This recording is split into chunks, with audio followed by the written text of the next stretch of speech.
भारत छोड़ो न्याय यात्रा में मणिपुर से हम महाराष्ट्र गए और रास्ते में हज़ारों युवाओं ने कंप्लेन की थी कि हिंदुस्तान में नॉन स्टॉप पेपर लीक होते हैं। और आज आप सबको मालूम है कि NEET paper and UGC NET के जो पेपर्स हैं वो लीक हुए हैं और एक कैंसिल भी हुआ है। कहा जा रहा था कि नरेंद्र मोदी जी ने यूक्रेन की लड़ाई रोक दी थी।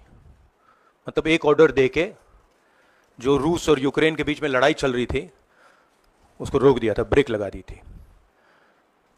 इजराइल और गाजा के बीच में जो लड़ाई चल रही थी उसको भी नरेंद्र मोदी जी ने रोक दिया था।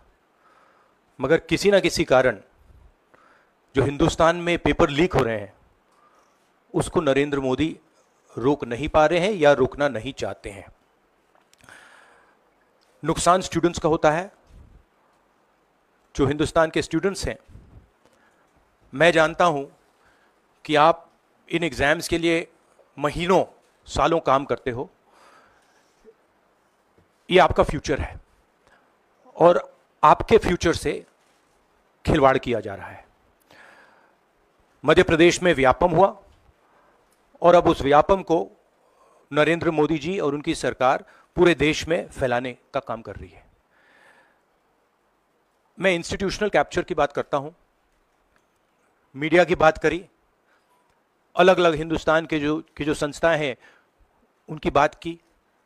यही एजुकेशन इंस्टीट्यूशंस में हो रहा है। पेपर लीक का कारण है कि सारे के सारे वाइस चांसलर्स, एजुकेशन सिस्टम को बीजेपी के लोगों ने, उनके पेरेंट ऑर्गेनाइजेशन ने कैप्चर कर रखा है। जब तक ये कैप्चर रिवर्स नहीं किया जाएगा तब तक पेपर लीक चलता जाएगा। इस कैप्चर को फैसिलिटेट नरेंद्र मोदी जी ने किया है और ये एक एंटी नेशनल एक्टिविटी है क्योंकि ये देश का भविष्य है और इससे हिंदुस्तान के युवाओं को, स्टूडेंट्स को जबरदस्त चोट पड़ती है। इंक्वायरी चल रही है, एक को आपने कैंसिल कर दिया है, अब पता नहीं दूसरे को कैंसिल किया जाएगा या नहीं किया जाएगा, बट कोई ना कोई तो इसके लिए जिम्मेदार है और उनको एकदम पकड़ा जाना चाहिए और उन पे एक्शन लिया जाना चाहिए। आपके कोई सवाल हो? साथियों, मैं गुजारिश करूंगा सवाल आपके इसी विषय पर। हाँ प्लीज। हाँ, sorry. When I went on my Bharat Jodo Yatra, the second one, throughout the route, students were telling me that paper leaks are endemic in India. They study, they work hard, honest students suffer, and students who want to cheat benefit. And this was repeated again and again and again and again. Now we are seeing an expansion of the idea of Vyapam across the country. BJP states have had to deal with this. Uttar Pradesh has had to deal with this. Madhya Pradesh has been a center of this. Gujarat has been a center of this. And now they have expanded this idea to the rest of the country. This is extremely damaging to students. And it's happening because all our institutions have been captured. Our vice chancellors are placed not based on merit, but because they belong to a particular organization. And this organization and the BJP have penetrated our education system and destroyed it. What was done by Mr. Narendra Modi to the economy with demonetization has now been done to the education system. Youngsters, I want you to know that the reason this is happening and the reason you're suffering is because an independent, objective education system has been demolished and it has been replaced by an education system that is captured by the BJP, captured by their parent organization. And until this capture is released, you're going to suffer. You're going to see cancellations of your exams. You're going to see paper leaks again and again and again. One paper has been cancelled We don't know what is going to happen to NEET, but whatever happens, it should not be done in a arbitrary fashion. The rules that apply to one paper should apply to another paper.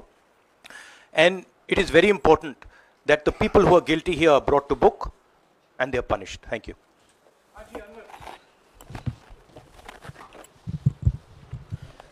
Sir, सोमवार से संसद का सत्र शुरू हो रहा है, तो क्या आप निजी तौर पर लोकसभा में इस विषय को उठाएंगे और आप यह मांग करेंगे कि प्रधानमंत्री मोदी खुद सदन में आकर जवाब दें इस विषय पर, क्योंकि ये छात्रों के भविष्य से जुड़ा विषय है?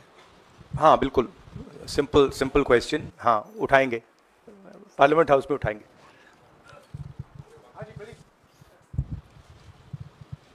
Thank you sir. Rahul ji मैं इधर हूँ। सवाल ये है कि जो एजुकेशन सिस्टम इस वक्त है और जिस तरीके से जो पेपर लीक हुए, जिसका आरोप भी आपने लगाया और जो सामने भी आया है, रद्द भी हुआ है कल परीक्षा, लेकिन सबसे बड़ा सवाल ये है कि बदलाव क्या होने चाहिए, वो बदलाव जो इससे परीक्षा लीक रुके, वो क्या आपके पास फार्मूला? हमारे मैनिफेस्टो में हमने लिखा था, देखिए 2-3 चीज़ें हैं। सबसे पहले जो शिक्षा का सिस्टम है उसको एक संगठन ने कैप्चर कर रखा है, अपने लोगों को हर पोस्ट पे यही डालते हैं। वाइस चांसलर्स की लिस्ट निकाल लीजिए, पता लग जाएगा। तो इसको रिवर्स करना होगा। दूसरी बात, मैनिफेस्टो में हमने साफ कहा कि पेपर लीक होने के बाद कार्रवाई करना एक बात है, बहुत जरूरी है और स्ट्रिक्ट से स्ट्रिक्ट कार्रवाई होनी चाहिए, मगर हमने यह भी कहा था कि पेपर लीक होने से पहले जो सिस्टम्स हैं, जो यूनिवर्सिटी के एग्जाम्स के रूल्स हैं, सिस्टम्स हैं, इनको फिर से असेस करना पड़ेगा, इनको स्टडी कर रीडिजाइन करना पड़ेगा। ये दोनों काम हमने अपने मैनिफेस्टो में साफ लिखे हैं और विपक्ष दबाव डालकर ये दो काम सरकार से करवाने की कोशिश करेगा।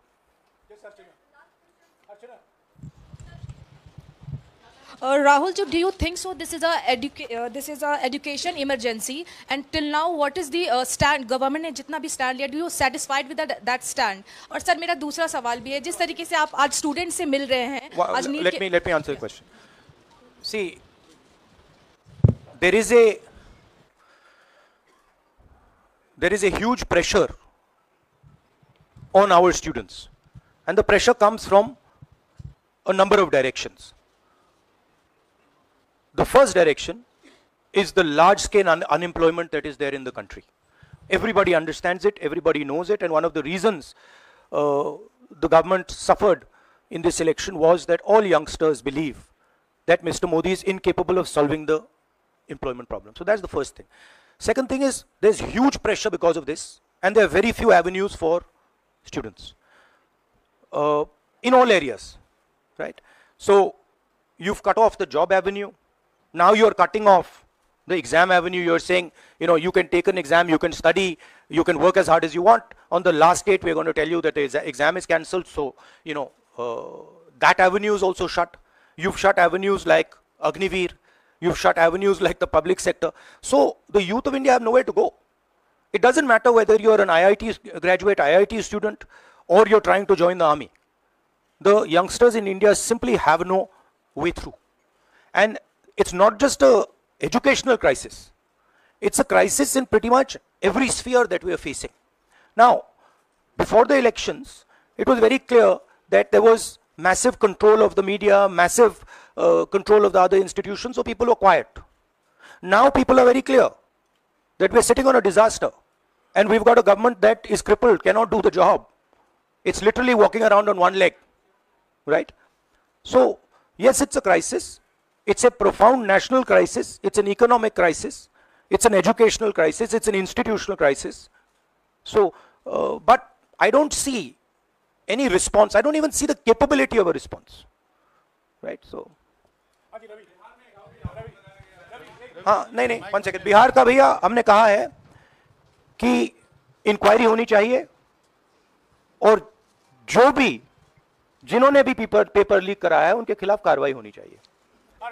राहुल जी, चूंकि ये मामला नेशनल लेवल पे भी एग्जाम्स में हो रहा है, स्टेट लेवल्स में भी एग्जाम्स में कई जगह इस तरह के पेपर लीक की घटनाएं होती है और करोड़ों छात्रों का जीवन अधर में लटक जाता है। आपको लगता है कि एक सख्त कानून बनाने की जरूरत है संसद में कि इससे निपटने के लिए? कैसे होगा, क्योंकि छात्रों का जीवन सख्त कानून आफ्टर द फैक्ट है, वो होना चाहिए।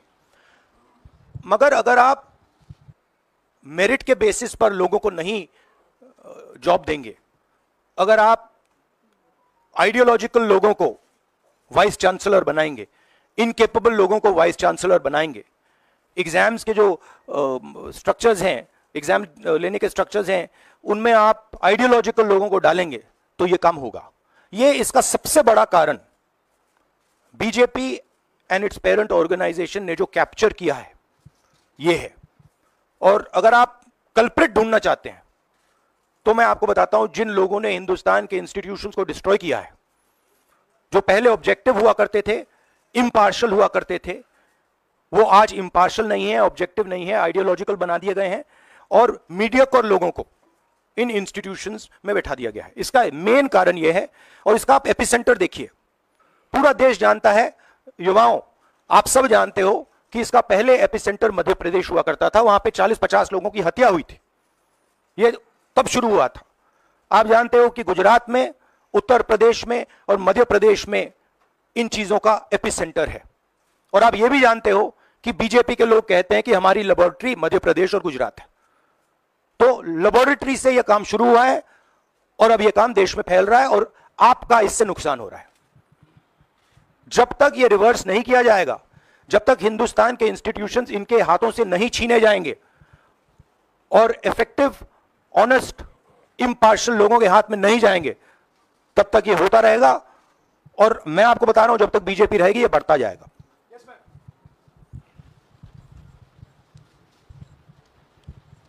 सर एनटीए के अंदर सारे एग्जाम्स आने लग गए हैं, नीट भी, नेट भी, और इवन कॉलेज एडमिशन्स भी उसी पे हो रहे हैं। तो आपको लग रहा है ट्रांसपेरेंसी कहीं ना कहीं वहीं ख़त्म हो जा रही है, क्योंकि वो एक एजेंसी जो है वही सारा कंडक्ट करा रही है। तो आपने पार्लियामेंट में इस मुद्दे को उठाने को सोचा है कि एनटीए को कहीं ख़त्म करने की ज़रूरत है या बदलाव करने की ज़रूरत है? नहीं, देखिए, अगर हिंदुस्तान में बहुत सारे ऑनेस्ट लोग हैं, बहुत सारे ऑब्जेक्टिव लोग हैं, अगर ऑब्जेक्टिव लोगों को, ऑनेस्ट लोगों को आप ये काम दोगे, पेपर लीक नहीं होगा। अगर आप मीडियोकर लोगों को राजनीतिक बेसिस पे, आइडियोलॉजिकल बेसिस पे चुन के करोगे तो ये काम होगा। और ये मैं कह रहा हूं, दोहराता जा रहा हूं कि हर हिंदुस्तान की हर संस्था को कैप्चर कर रखा है, लीगल सिस्टम को, ब्यूरोक्रेसी को, इंटेलिजेंस एजेंसीज को, इन्वेस्टिगेटिव एजेंसीज को, एजुकेशन सिस्टम को। सरकार से आपने अपनी मांगे रखी हैं सरकार से, लेकिन सरकार के पक्ष पहले ही सामने आ गया। एनटीए को जो एनटीए है एजेंसी, उसको क्लीन चिट एक तरीके से एचआरडी मिनिस्टर ने पहले ही दे दी है। तो सरकार का तो कहीं ना कहीं पक्ष साफ दिखाई देता है। आगे आप लोग कैसे जाएंगे? उनकी क्रेडिबिलिटी इन बातों में है ही नहीं। वो क्लीन चिट दें उसका कोई मतलब ही नहीं है, उनकी जीरो क्रेडिबिलिटी है। सब लोग जानते हैं कि एपिसेंटर मध्य प्रदेश, गुजरात एंड उत्तर प्रदेश। सबसे ज्यादा मेरी यात्राओं में सबसे ज्यादा पेपर लीक की बात यहीं आई थी, उत्तर प्रदेश में आई थी, मध्य प्रदेश में आई थी। Rahul ji, NTA has conducted one test and which has been cancelled. The other is under doubt, and the court is looking into it. Would you say that the agency like NTA is incapable of conducting such examinations, because two main examinations, and I want it to be disbanded or something? No, I would say that if you let people who know how to run these things and you promote people based on merit, there are multiple ways in which you can do exams successfully. If on the other hand, you are constantly posting people who are mediocre, who do not have the skills to do these jobs, and you're posting them simply because they come from your same ideology, no system is going to work. You can change whatever system you want. If the people who are being put into that system are mediocre and being put in for the wrong reasons, it is never going to work. Sir, Last question. Sir, NEET, specifically on NEET examination, there is of course investigation that is going on, but the scheduled counselling session is not been delayed. It is going to happen as per schedule. So do you think that this is a mere eyewash when it comes to the investigation, saying that investigation bhi ho rahi hai, but then they are not delaying the... Look, they can eyewash whatever they want, but they are going to get such pressure from the opposition that they're going to think twice about whatever they're doing. Because we are not going to allow this type of activity to be done as far as our students are concerned. Our students sit there, they work, they spend months, they dream about these exams for years, they spend huge amount of money. So the opposition is simply not going to allow any of this eyewash that is taking place. We will make sure that we put so much pressure on them that this issue is resolved.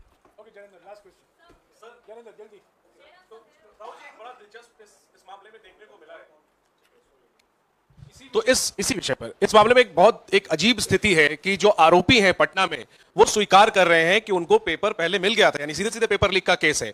और सरकार की तरफ से पहले तो clean chit दे दी गई, paper leak से इनकार कर दिया गया और अब बिल्कुल रेडियो साइलेंस है। नेट कैंसिल हो गया, नीट पर अभी भी स्थिति साफ नहीं है। तो ये जो स्थिति है, आरोपी कह रहे हैं पेपर लीक हुआ, मंत्री कह रहे हैं नहीं हुआ, इस पर आप क्या सोचते हैं? और नो कॉन्फिडेंस मोशन पार्लियामेंट में आप लोग लाने की कोशिश करेंगे? Silence is because Prime Minister is crippled. Right now, Prime Minister's main agenda is the speaker.